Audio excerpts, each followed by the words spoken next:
เสียงวานข้างนอกสองอันสองขาอยู่ดีสูงวันปีปานวันขึ้นเมื่อในลาลื่นตะกามานั่งขายันในมีขอสวมมาขอกำมังกลาคำสองขายังอย่าไปให้พินขายำนาคำสองขายังอย่าตำให้นาขาพินเมื่อยามมันในขาเศร้านอ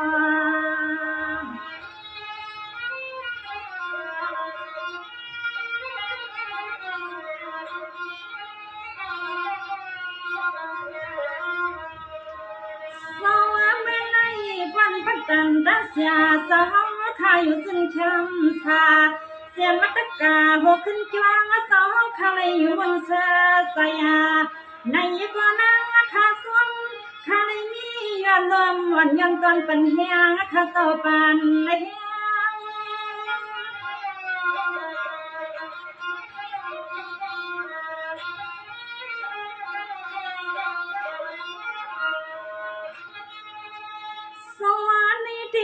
ให้คำสองข้าเลยก็หยุดย่ออยู่ซาที่ในศาสนาที่สองข้ายิ้มปันนาโซสินสอก็สั่งให้มันเขียนขนาดโซนางก็ย้อนห้องความสูงถึงที่ในเรื่อง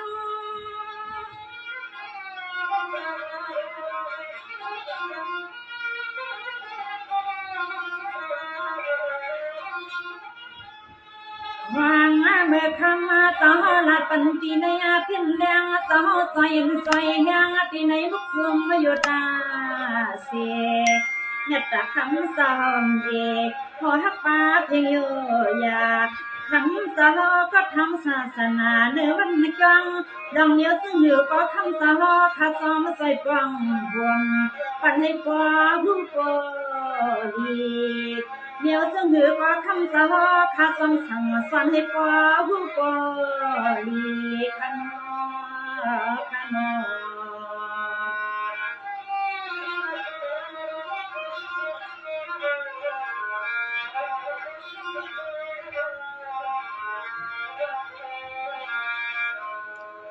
สวัสดีค่ะนาสวเมื่อในขาย้อนห้องปันเทียงสวนาเห็นสาวขาอยู่ดีสงวันที่ปานถึงวันตาเมื่อในขายันสุปาใส่ตังกาเสียมตะกาโหขึ้นจ้างสาวขาในก็น้อยปล่อยขึ้นซึ่งสายาตะกาโหขึ้นจ้างสาวก็สั่งให้ขึ้นนามาคำสาวก็สั่งให้ย่อยอยู่สายาที่ให้มีลงตาคนเศร้าตาคำนอ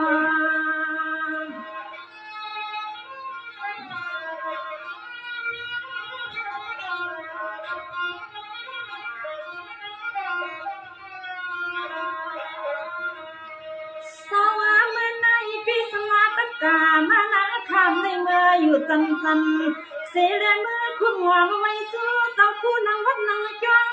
ก็ควงให้นางขาเสาที่เมืองเสียวคำหมอนย้อนไว้สายออยู่ขาเสาสายอ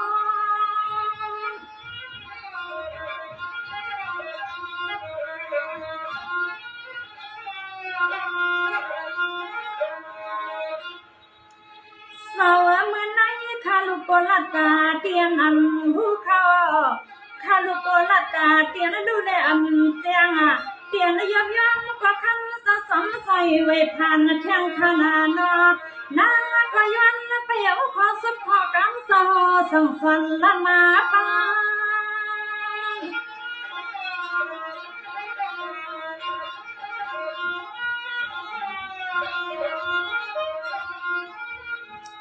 ข้านาเสวนอสังเทียงวันหนึ่งมาข้ามือวัดแถวที่วัดตีจองสาวข้าในกอดยามนั้นสั่งให้นั่งข้าก็เลยมือไว้มือ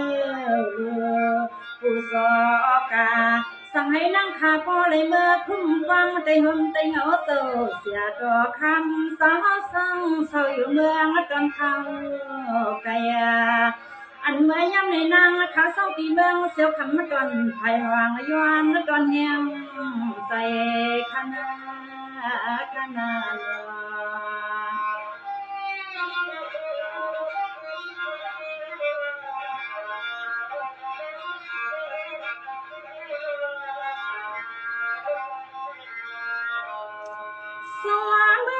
ที่นอเศร้านอข้าก็มาหันนอเหมือนเศร้าสั่งสอนปันกึ่งตันเศร้าข้ามีหางมีพังกึ่งตันเศร้าข้าเปลี่ยนตนคู่ลังในเมื่อนังสีจ้องกลางปังโหตัดนาเอิงมาลีกาโนเมื่อในขาย้อนในย้อนสาถึงลายกำเปลี่ยนละคำเศร้าปันสินปันธรรมกูเคียงคาวางเมื่อคำเศร้าหันในเพียงโยอยากความมาซึ่งหือกว่าคำสะสมละความสวนาเดียวซึ่งหือกว่าคำเศร้าขาสวมละเศร้าสวมสวนา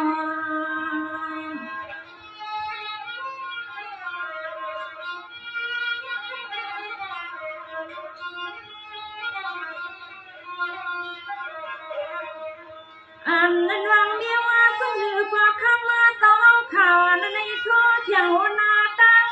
กูคุณกูนางสาวเหมือนลงลังลงน้องตาปี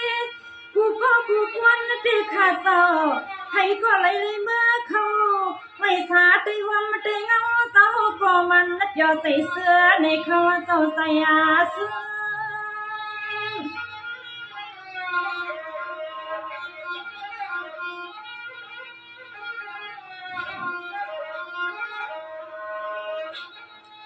สาวซ้อมในคำสาวข้าเป็นผู้มีปีงานงาน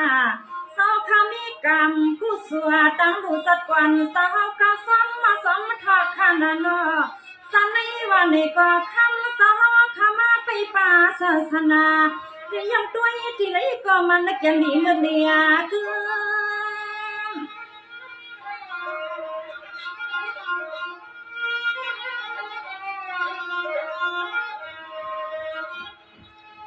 ข้ามาเสวนอยาเมื่อข้ามาสาวยุ่งมาหนึ่งกามาก็คำสาวละในลุงน้องตะเกใส่สัมพอมืนสวยไว้จำสาวกูคิงค่ะวางนี่นางข้ามีข้อกำมังกะลาปันสาวข้าสังหาปอเลยกันเย็นซึ่งให้คำสาวข้าก็เลยไปปัสสนาดื้อปันวิตเสียนนะคะสาวข้าสอน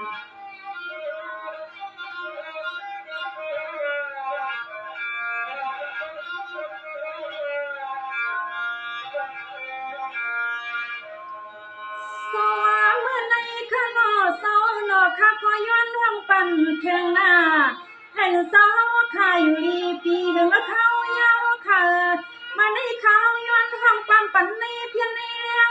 เมื่อควันข่าวกำใส่ปันเอ็นปันเฮียงสาวข้าสิขังเสกาตะกามานั่งข้ามีที่มันนัดกินขอความที่ยกที่ยอมก็คำสอขังเมียงปันดูนางแต่เปลี่ยนคำสอข่าวคำสอข่ายังอย่าปันดูนางแต่เปลี่ยนคำสอยินไม่ยินเงาข้างน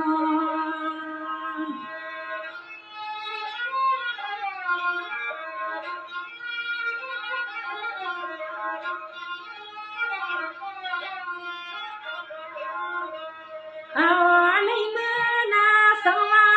มีตื่นตั้งข้างนอกหวังเมื่อคำสาวข้าสาวนังวันนังจ้างตีหน่อยลงลังสีดวงเมืองสังไทยส่องสื่อลุยิงตะปีสาวในมือวันเมืองนั้นในก่อไว้ในมาหนอสังหานาข้าพอในมือไว้เสียในมือเขาเพียงตีจ้างสาวในมือคุบหลวงไว้กษาทุเสกรรมข้าสาวเสียกรรม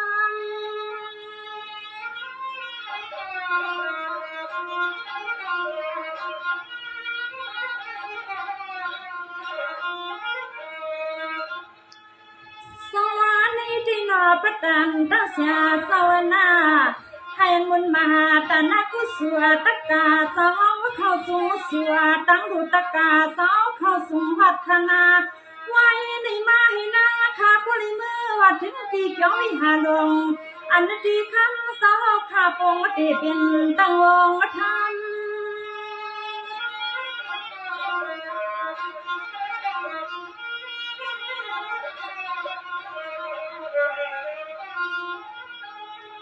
ยามมันนั้นสั่งให้คำขาปลาไหลมือบนรวมรัง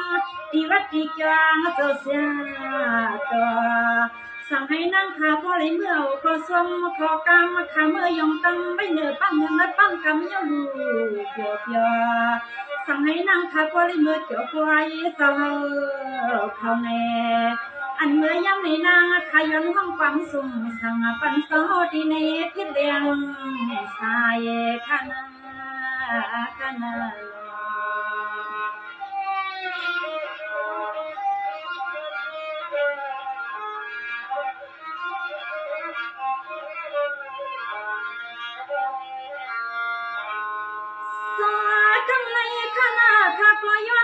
ปันสาวในขณะฉันหันใส่เปียงคอขนอเขาหังปันสองเสียงมันตัวยอสมปอนนสังสังอันเมื่อนางข้าเศร้าตีเมืองเสียวคำและก่อนภายหวังย้อนแล้วหังปันเนียตีตวงใหม่อันผู้ตัวในคำสาวขาขาเมียงปันได้ยิงขณะย้อนเลือตันไฟเสียงขย้อนเลือดในขนอ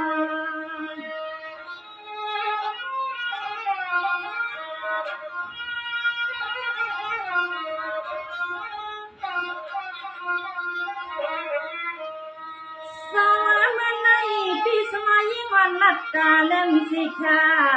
ตะกาสาวลัดกาเล่ไปซื้อไปใส่ไปเลยเปียงลัดสยาในกว่าน้อสาวนาไว้พองหน้าพองดึงนะคะกาพอไว้ในมากาคำสาวก็ขึ้นลัดขึ้นส่งเสียงมาค่ะเศร้าเสียงมา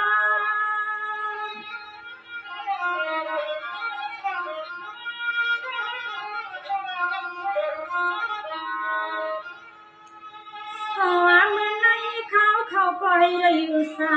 นาปัตตันตาเสียสาวขาก็ให้อยู่มนาเดี๋ยวมาตะกาสาวผู้ก็ขณะอยากจะให้มีลองเล่นมาอยู่อันให้ก็ให้อยู่มนผู้กวนนะคะย้อนห้องความมาผักปันปีในอัพ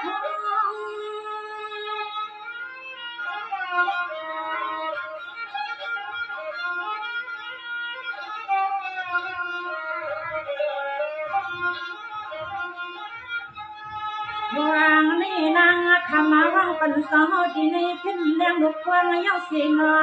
ฉันก็คำสาหันใส่หันควายสิค่ะตะการฟังลงน้ำตะเป็นสาวขยันในโปเสียงตะการเสียงน้องตะเป็นสาวขยันหรือโปเสียงขยัน